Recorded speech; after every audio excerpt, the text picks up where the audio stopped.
Menurut gue screen time itu juga perlu dibatasin. Kalau nggak dia bondingnya sama HP, sama semua informasi dan pengetahuan yang ada di situ, bukan sama orang beneran.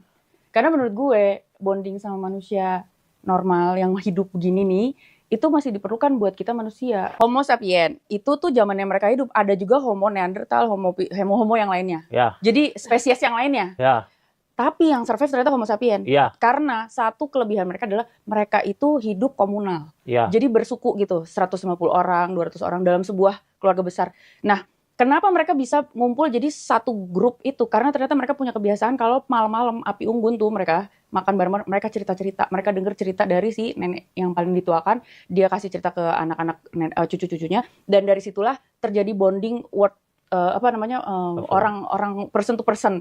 Dan dari cerita itulah dia jadi punya kebiasaan bahwa kita itu hidup komunal, kita itu satu suku. Kenapa mereka jadi survive? Karena ternyata pada saat mereka hidupnya bareng-bareng, mereka jadi kalau kena bencana alam, kena suku lain, terus mereka perang, mereka jadi bisa lebih survive karena mereka saling membantu, saling menjaga.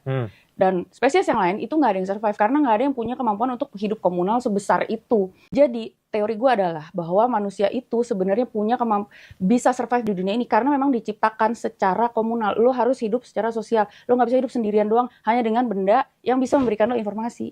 Karena lo memang by nature lo tuh di dalam otak lo tuh wired untuk bisa punya empati. Kenapa punya empati itu penting? Karena punya empati itu membuat lo kagak orang jadi kayak gini.